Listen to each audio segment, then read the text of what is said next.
Alhamdulillah, yeah, Brother Bilal mentioned very nice, many good points here. For instance, the atheists who say there is no God, the existence of the name of God in every tongue on the face of the globe, that is in itself is an explicit evidence. That in itself is an explicit evidence. No single language you'll find except there is a name refers to that supernatural being, the creator of the heavens and the earth. Every language. So that proves that it is something natural, something planted in every human being, that there is a creator. And also, I remember that one of the Muslim scholars, Imam Ja'far al-Sadiq, he was debating with an atheist, and the atheist told him, I don't believe in God. Prove it to me. So he told him, well, have you ever traveled by sea? He said, yes. Have you ever experienced that you were going to drown? He said, yes. He said, did you get that feeling that there is someone feeling inside you who's going to rescue you, your life, save your life? He said, yes. He said, that is God. Because at crucial moment, the reality will come out. The truth prevails. We are trying in our life to suppress it and to hide it, but at the crucial moment, it will come out. For instance, if we are now on board, God forbid, an announcement came, ladies and gentlemen, we have technical faults, first engine switched off, oh, now the second one. Imagine, and we have atheists and agnostic, what will happen? Everyone will start shouting, screaming, oh my God, oh my God. And one paratrooper, he wrote in his memoir in the Second World War, he was a communist. He said, when I jumped, the parachute didn't open. And they started screaming, oh my God, and then it opened. Throughout his life, no God, no God, no God. But now it is a matter of life and death. Oh my God, you are the one only who can save my life. You know, that reminds me also of a saying by Gagarin, the famous aeronautics, who actually was one of the first Russian astronauts to land on the moon or to be in space.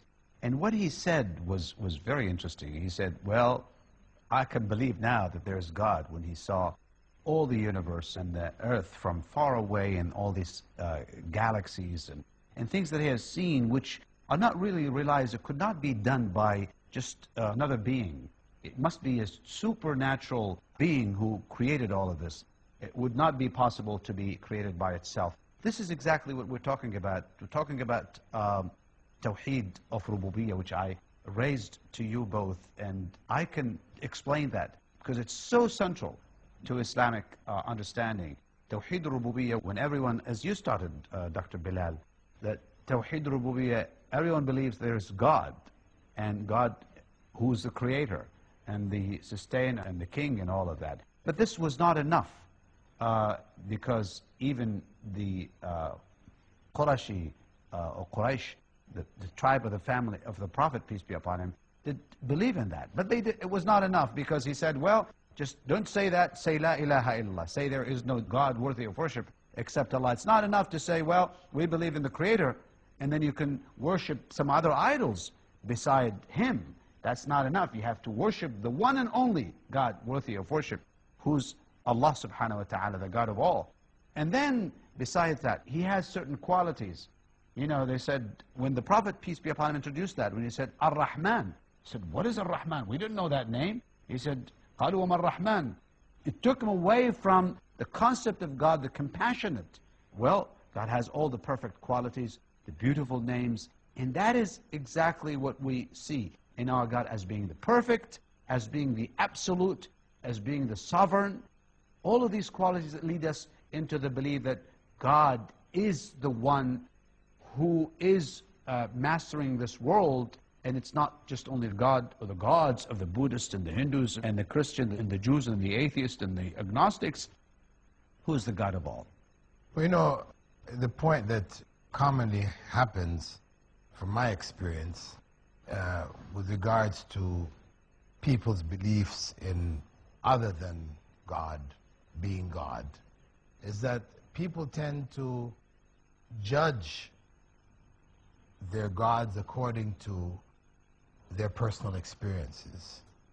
So if a person prays to Jesus, a human being, and his prayers are answered, then he feels, well, definitely this must be my God. Just as if somebody else prays to Ganesh, the elephant head god of the Hindus, and his prayers are answered, he feels, well, therefore my God exists. But the point is that if somebody prays to anything, a stick or a stone or anything, if prayers are answered, does that make that stick or stone their God, really God? No. Not at all. No. So the ultimate understanding of God has to go beyond human experience, because the human experience is influenced by the culture in which they are raised.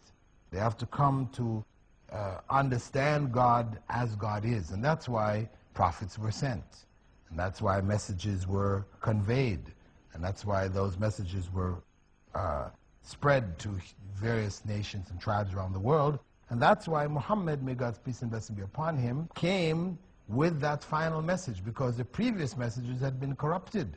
So in order to get that clear message of who God is across, then it was preserved in the Quran, which remained unchanged, and the message which was given to the Prophet, may God's peace and blessing be upon him, was given at a time when it was possible for it to be taken to all corners of the earth.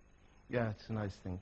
I would also like to add something here, which is every human being experiences it. When you are under distress and you have